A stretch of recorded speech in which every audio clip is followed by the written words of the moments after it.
రుణానుబంధం. పూర్వకాలమందు దారానగరంలో ధర్ముడు అనే చెప్పులు కుట్టేవాడు ఉండేవాడు.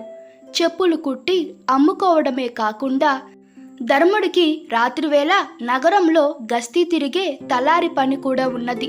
గస్తీ అంటే రాత్రంతా మేలుకొని నగరమంతా తిరిగి జాము జాముకి దొంగలు వస్తారు, జాగ్రత్తగా ఉండండి అని ప్రజలను హెచ్చరించడం అన్నమాట.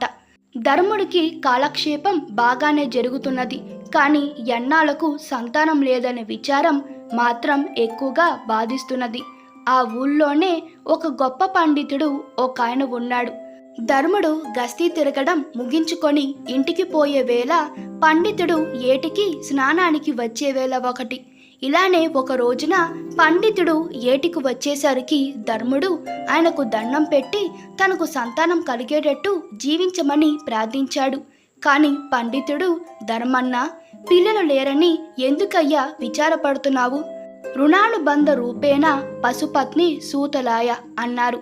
అనగా పెళ్ళం, పిల్లలు, గొడ్డు, గోద, ఇల్లు, వాకిలి ఇవన్నీ కేవలము రుణానుబంధం వలనే వస్తాయి, రుణం తీరిపోవడంతో పోతాయి అని చెప్పి స్నానానికి వెళ్ళిపోయాడు.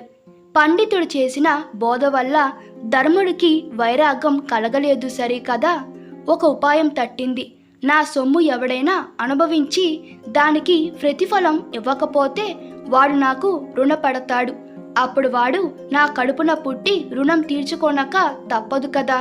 ఈ విధంగా నాకు సంతానం కలగడానికి అవకాశం ఉన్నది అని ధర్ముడు సంతోషించాడు.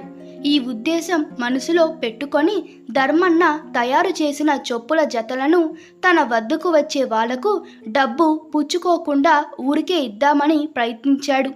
ఆ వచ్చిన వాళ్ళు ఉత్తపుణ్యానికి నీ చెప్పులు పుచ్చుకొని నీ రుణాన పడి ఉండడానికి మాకు ఏమంతా గ్రహచారమని మరొక చోటికి పోయి కొనుక్కునేవాళ్ళు. ఇలాగా ధర్మన్న వద్దకు వచ్చే బేరాలన్నీ పైకి పోతూ వచ్చాయి. ఇది పని కాదనుకొని ధర్మన్న మరొక ఉపాయం పన్నాడు. ఊరికి ఎరువుకి మధ్యన ఇసుకు పర్ర ఇంచుమించు క్రోసున్నర దూరం ఉన్నది కదా. ఒక మంచి చెప్పుల జత ఆ మధ్యదారిలో పెట్టి వస్తాను. మిట్ట మధ్యాహ్నం ఒకడైనా జోడు లేకుండా ఆ దారిన రాకపోతాడా? ఈ చెప్పుల జత తొడుక్కోకుండా పోతాడా? ఇక తొడుక్కున్నవాడు నాకు రుణపడక ఏమి చేస్తాడని ఆలోచన చేశాడు. ఈ ఆలోచనతో ధర్మన్న ఉదయాన్నే కొత్త చెప్పుల జత ఒకటి పట్టుకొని వెళ్ళి ఇసుక పర్రల్లో నడిచే దారిలో పెట్టాడు. సాయంత్రం వెళ్ళి చూస్తే ఎక్కడ పెట్టిన జోడు అక్కడనే ఉన్నది. ఎన్నాళ్ళు చూసిన చెప్పులు ఎవరు తొడుక్కొని పోయేటట్లు కనబడలేదు. అయ్యో, నాకైతే సంతానం ప్రాప్తి లేదు కాబోలు. లేకపోతే ఒకడు కూడా జోడు తొడుక్కోపోవడమేంటి, నాకు రుణపడకపోవడమేమిటి అనుకొని ధర్ముడు నిరాశ చెందాడు. నా పట్టుదల గల ధర్మన్న మరికొంతకాలం చూద్దామని నిశ్చయించుకున్నాడు. మామూలు ప్రకారం చెప్పుల జత నడిచే దారిలో పెట్టి రోజు సాయంత్రం వెళ్ళి అది ఏమైందో అని చూస్తూ ఉండేవాడు. ఒక రోజున అలానే సాయంత్రం పోయి చూసేసరికి ఆ చెప్పుల జత కనబడలేదు. నేను వేసిన పాచిక ఇన్నాళ్ళకు పారింది, నా అదృష్టం పండింది అని అనుకుంటూ ధర్మన్న ఇంటికి వెళ్ళి ఈ సంతోష వార్త భార్యతో చెప్పాడు. ఆమె ఈ మాట విని పొంగిపోయింది. అయితే ఇంతకు ఆ చెప్పుల జతను ఎవరు తీసుకున్నది ధర్మన్నకు తెలియలేదు. రుణానుబంధాన్ని గురించి ధర్మన్నకు బోధ చేసిన పండితుడు ఒకనాడు పని మీద పొరుగురు వెళ్ళవలసి వచ్చింది. ఆయన పని చూసుకొని తిరిగి వచ్చేసరికి సరిగ్గా మధ్యాహ్నం 2 జాములయ్యింది. పండితునికి చెప్పులు లేకపోవడం మూలాన అరికాళ్ళు చుర్రుమని బొబ్బలెక్కినాయి. అంతలో ధర్మన్న చెప్పుల జత కనబడక ఇది దేవుడు చేసిన ఏర్పాటేనని భావించి పండితుడు ఆ జోడు తొడుక్కున్నాడు. ఎవడో మాదిగా వీటిని అమ్మకానికి తెచ్చి ఇక్కడ పెట్టి ఉంటాడు అని అనుకొని చాలాసేపు ఎండలో వాడి కోసం ఎదురు చూస్తూ నిల్చున్నాడు. కానీ ఎవరు ఆయనకు కనబడలేదు. సరే, జోడు ఎవరు పెట్టింది ఊళ్ళో కనుక్కొని డబ్బు ఇచ్చేవచ్చని తలిచి పండితుడు ఇంటికి చేరుకున్నాడు. సాయంత్రం ఊళ్ళో మాదిగా వాళ్ళందరినీ వాకబు చేశాడు.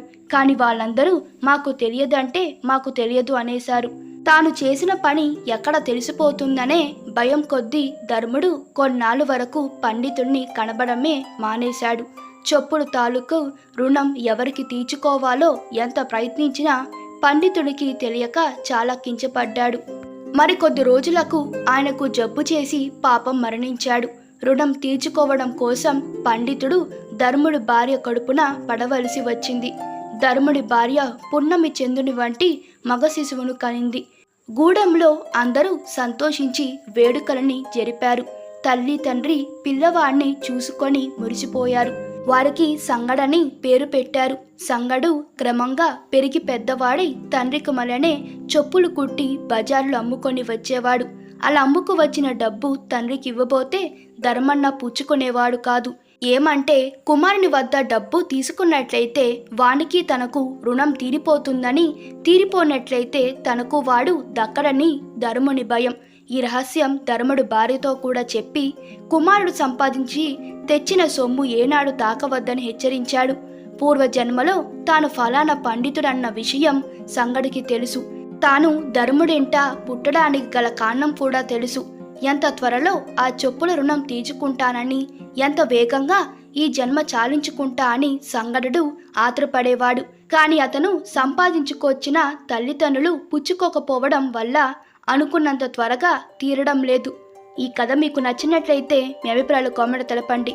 Please like, share and subscribe to my channel. Thank you.